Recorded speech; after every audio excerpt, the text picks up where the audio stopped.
Voilà. Alors, comme nous venons de le dire, on va essayer de prendre, Baruch Hashem, à chaque fois, un passage de Em Abanim Semecha, du Rav Issachar Tertel Hashem Ikom Damo, que je ne présente plus, qui traite sur un point sur la paracha de la semaine. Et cette semaine, je prends, en l'occurrence, ça se trouve dans le premier chapitre du Em Abanim Semecha, sur la référence à la colombe, la célèbre colombe. Quand nous sommes dans la parashat Noach, nous avons bien évidemment en tête l'épisode du déluge. Et après le déluge, eh bien, nous avons cette colombe qui va préférer être en dehors de l'arche avec des feuilles amères d'olivier, n'est-ce pas, dans la bouche, plutôt que d'être dans l'arche.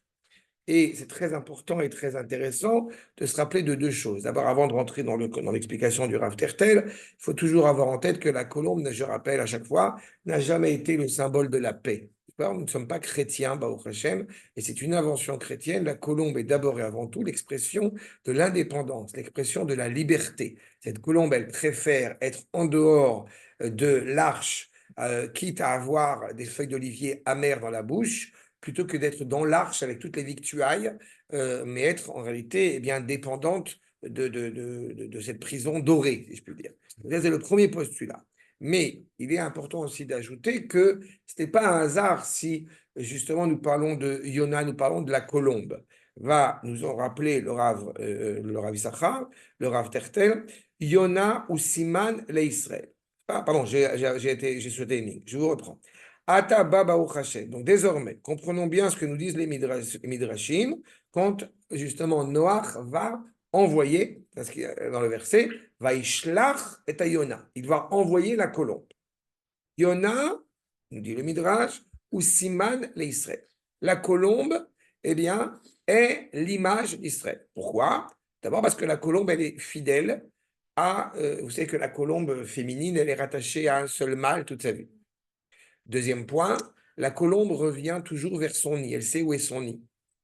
Donc, vous avez ici deux éléments, bien évidemment, dans le lien entre Am Israël et Akadosh Baruch Hu, qui sont évocateurs. Le nid, évidemment, de la colombe, c'est Eretz Israël. Hein? Donc, justement, Keshem Shelo Matza Ayona Manoach le Kafragla, la colombe n'a pas trouvé de lieu pour se reposer, pour être sereine. Car Israël, lo yelem menucha bagalut. De la même manière que Israël ne trouvera pas de lieu de repos en dehors en dehors de son nid.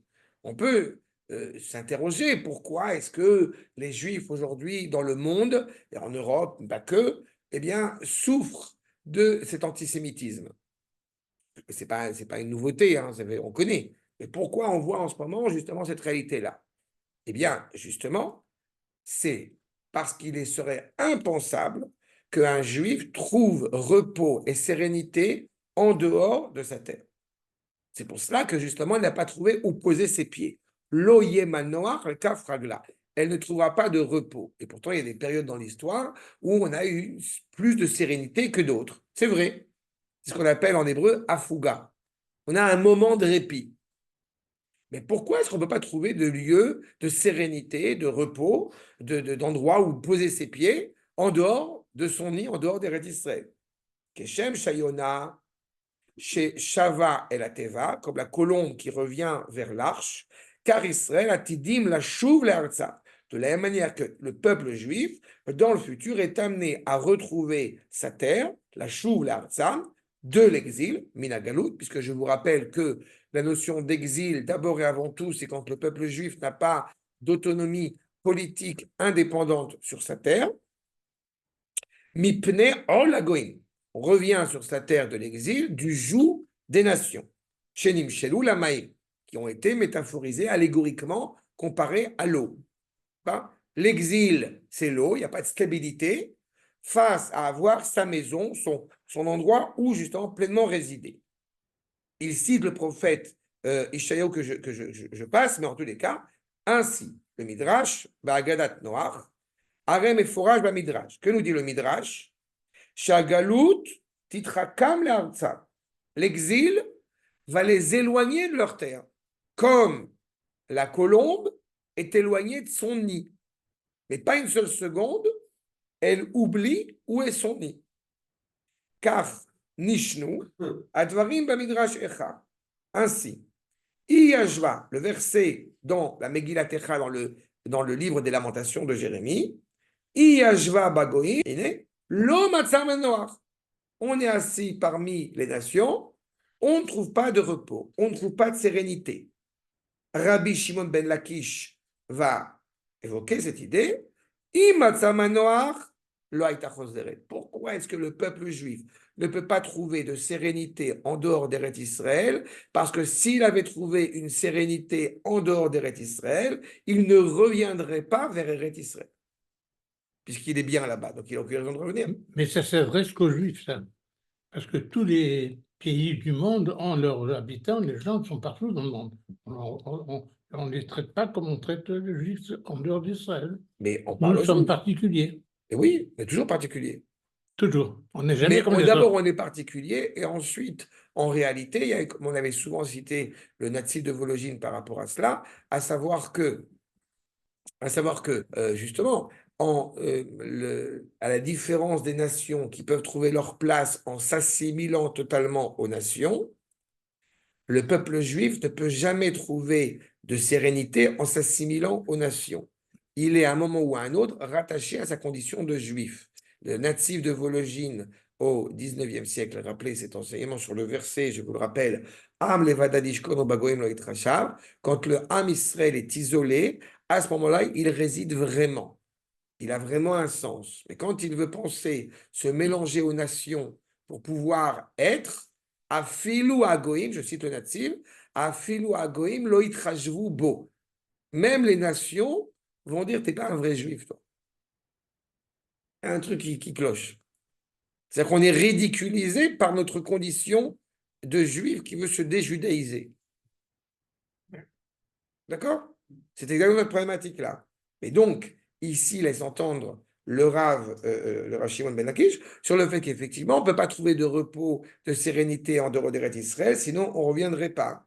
Et donc, d'où l'image que la colombe ne trouve pas de repos en dehors d'Eretz Israël. Puisque justement, je répète, si on avait trouvé ce repos, on ne reviendrait pas. Maintenant, donc c'est une protection de la part d'Akadosh Baruch Hu, de nous permettre de nous reposer sur nos lauriers en dehors d'Eretz Israël. Nous sommes le seul peuple sur lequel on dit qu'il faut que tout le peuple entre en Israël. On ne peut pas dire le contraire, nous sommes le seul. Aucun autre peuple. En tant que peuple. En tant que peuple. Il n'y a aucun autre peuple comme nous le faisons. Et parce que leur lien à leur terre est relatif.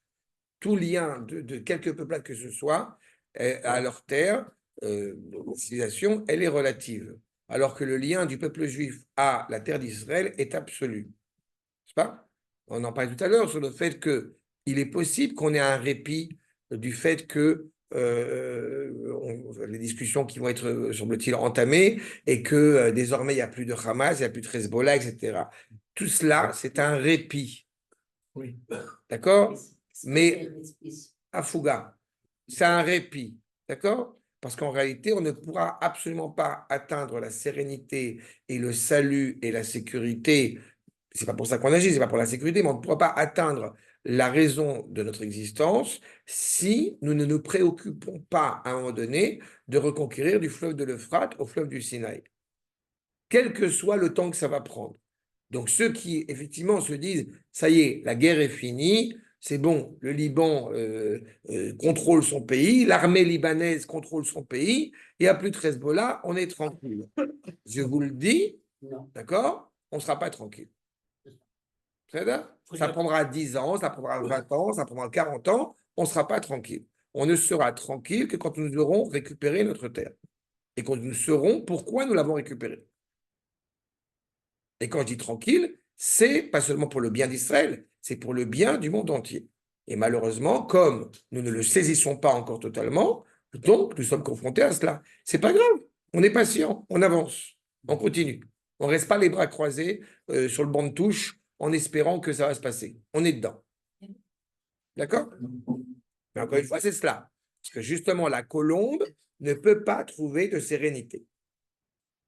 On ne désire pas, encore une fois, c'est ce que poursuit le Rav, Iyashva benefesh chavtsa bagoim, velo haïta notenet lev la chouv ve la chazor l'eret Israël. Comprenons bien ce que nous dit pour le coup la Torah Mima, qu'elle n'a pas, que justement, quand elle va s'installer avec un désir profond de s'acclimater aux nations, eh bien, elle ne prend pas sur elle la volonté de revenir en Eretz Israël. Mais justement, lo alta beyada, les fichelom atamanoa. Tu ne peux pas trouver du plaisir à long terme en dehors d'Eretz Israël parce que justement, ce n'est pas chez toi. Ce n'est pas la terre de prédilection. Ce n'est pas justement, et ce à chaque génération. Et à chaque génération, Kol Dodi Dofek. La voix du Créateur frappe à la porte quand est-ce que tu reviens.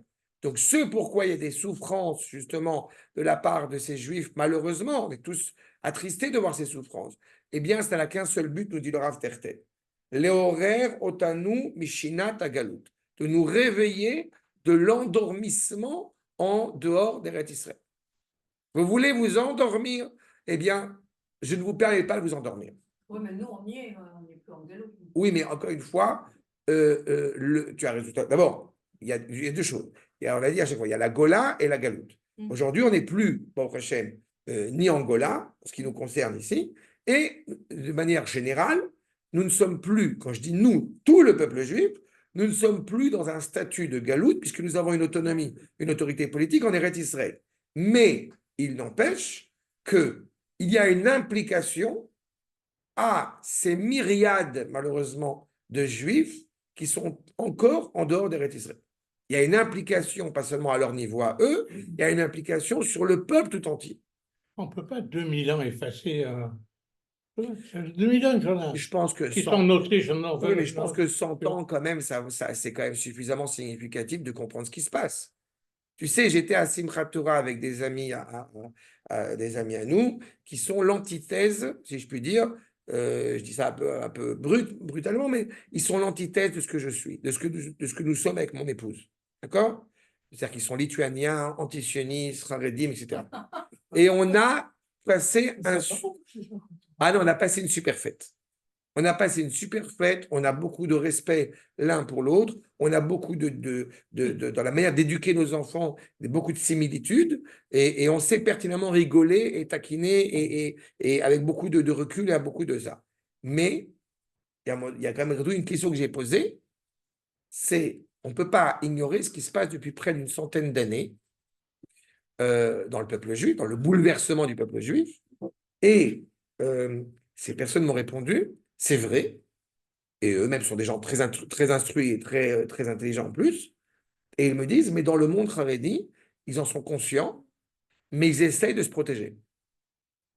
Ils essaient de se protéger de cette réalité complexe dans laquelle nous vivons aujourd'hui. D'accord? Ils sont en train de se bouffer de l'intérieur. Non, encore une fois, la remarque de dire ils sont conscients, mais ils essaient de se protéger, je ne suis pas en train maintenant d'ouvrir. Mais la remarque m'a interpellé, c'est-à-dire qu'on essaye de baisser la tête vis-à-vis de l'histoire qui avance. Et on ne peut pas faire autrement. On ne peut pas faire autrement. D'accord? Ils paieront. Encore une fois, on est tous ensemble. Et pour le moment, justement, eh bien, ils préfèrent regarder, être sur le banc de touche que de s'ingérer dans l'histoire. Ils vont mourir à leur place. Une fois, Eliette, tu connais. Ils vont leur fête là-bas. Eliette, tu connais ma position, la question. Je ne veux pas être soupçonné de manquer de ça. C'est du grand. C'est ça. Mais je vous dépeins une réalité. D'accord? Donc, encore une fois, et quand je vous dis qu'on n'est plus en galoute, j'ai des sources pour le prouver, mais rassurez-vous, vous avez un certain nombre de gens dits pieux qui ne vont pas être d'accord avec moi là-dessus. Parce qu'ils mélangent l'idée même de l'existence d'une entité politique avec sa qualité. Et ça n'a rien à voir. D'accord? En tous les cas, le fait est, c'est que nous dit clairement le Rav, à kol dodenu, la voix de notre bien-aimé qui frappe à la porte, qui frappe à nos cœurs pour nous réveiller, pour nous redonner le désir à Cheshek, va Kesifa, la chouve, l'Artsenu à Kedosha, de revenir vers notre terre. D'accord? Et quand malheureusement, eh bien, nous tournons la tête, nous faisons comment ça, le dur d'oreille, la sourde oreille, eh bien, et ça fait 2000 ans, et Rav Tertel on le dit, on a renoncé à cette voie qui nous était soutenue pour y préférer, nous dit le Rav, on a préféré vivons bien, vivons cachés, vivons sereinement le temps que ça va durer parmi les nations. Non, mais la différence aussi, c'est que jusqu'à il y a 50 ans, on n'avait pas d'armée pour nous défendre par rapport aux gens qui vivaient dans un statut. Tu as tout à fait raison. Tu as tout à fait raison. Et pas la possibilité de rendre la claque. Non seulement tu as raison, et si je ne l'ai pas dit 15 000 fois à cette même table, quand j'entends des parallèles entre la Shoah et ce qui s'est passé à Simchat Torah, j'ai les cheveux qui se hérissent. Parce que c'est une mécompréhension de l'histoire de notre peuple qui se bat. Et qui a justement une autorité, et encore une fois, et on avait évoqué à cette même table le fait même que nous puissions avoir un Premier ministre qui est capable de dire au monde entier, allez vous faire voir chez les Grecs. Je le dis de manière un peu courtoise, mais c'est ça. C'est impressionnant ce que nous avons. Non seulement allez vous faire voir chez les Grecs, mais en leur tapant sur la tête, pour pas dire autre chose. Oui, quand je dis les Grecs, ça peut être les Grecs, les Français, les ce que tu veux. Les Européens, les Occidentaux, ils ont fait les croisades depuis le nord de la France jusqu'à Jérusalem. Bien sûr. Ils en ont tué des millions de juifs aussi. Qui n'ont pas pu en rétorquer. Bien sûr. Maintenant, il y a une force. Et c'est pour ça qu'on n'est pas dans la même situation. Mais ceux qui y font référence, encore une fois, pourquoi je vous le lis? On pourrait se dire, nous, on est là, ça y est, on est tranquille. D'abord, non, on n'est pas tranquille tant que notre peuple n'est pas encore conscient de cela. Et c'est aussi pour ça que c'est enregistré, c'est pour ça que c'est transmis. On ne sait jamais que ça peut ouvrir ça. Et puis surtout, même à notre niveau, encore une fois, nous n'avons pas fini. Dieu sait combien je peux entendre de gens qui vont nous dire, encore une fois, bon, allez, c'est pas demain qu'on va construire, c'est pas demain qu'on va reconquérir Gaza. Mais vous ne vous rendez pas compte de ce que ça implique? Oui, mais c'est pour ça que je dis. C'est pour ça que je dis encore une fois de comprendre et d'assumer ce que ça signifie. D'accord? Et c'est cette problématique-là. Mais le Rav nous dit clairement, pourquoi nous avons malheureusement préféré cette pseudo-sérénité parmi les nations en renonçant, en négligeant le respect, la valeur d'Akadosh Baruch Hu, encore une fois, et le respect de notre nation. Et le respect de notre terre, bien évidemment. Dieu, le peuple, la terre. Les trois piliers qui sont indissociables l'un de l'autre quand on parle d'un Israël. Et au contraire, malheureusement, Macharnu et Bechorato chez l'Israël, on a vendu notre droit d'aînesse. Vous voyez la manière dont le Rav s'exprime. Vous comprenez à quel point, quand on a évidemment le référentiel derrière, on sait à quoi il fait référence. C'est l'aînesse de Esav qui a. En ne voulant pas assumer notre fierté nationale en revenant sur notre terre. En ne voulant pas, justement, telle la colombe, revenir sur notre nid. Au contraire, on a malheureusement dit Macharnu, non, mais c'est le terme. On a vendu Macharnu et Bechorato chez Israël, à vous, Nazid Adashim chez Eretz Ha'amim. On a vendu notre devoir, notre droit d'aînesse au profit, vous voyez à quel point c'est limpide, du plat de lentilles des nations. Ve'alzé, et là, c'est là où je vais m'arrêter, mais c'est là, ça me paraissait important de vous le signifier, et c'est sur cela que pleure Akadosh Baruch Hu. Valze boché Hashem Itbarach. Comme cela est indiqué dans le traité de Chagiga, Al Geonam shel Israël, shenitel mehem venitan lagoim. Sur cette grandeur d'Israël qui leur a été enlevée et qui a été donnée aux nations, cela est insupportable, métaphoriquement, aux yeux d'Akadosh Baruch Hu. J'ajoute que le Gaon Israël, ce n'est pas seulement Am Israël, le génie d'Israël. Quand on parle de Gaon Yaakov, c'est le Beth Amikdash. Donc, ce n'est pas seulement la nation hébraïque qui n'a pas su assumer ce qu'elle devait assumer, mais c'est aussi vis-à-vis d'Eretz Israël et surtout vis-à-vis de Yerushalayim. Donc, quand on dit effectivement que la colombe a été, le Noach a été sauvé, l'objectif, pour le peuple juif, c'est de retrouver encore une fois son essence et son essor profond. Voilà ce que dit le Rav il y a plus de 80 ans maintenant, mais encore une fois, j'avais dit un point sur la paracha. C'est là?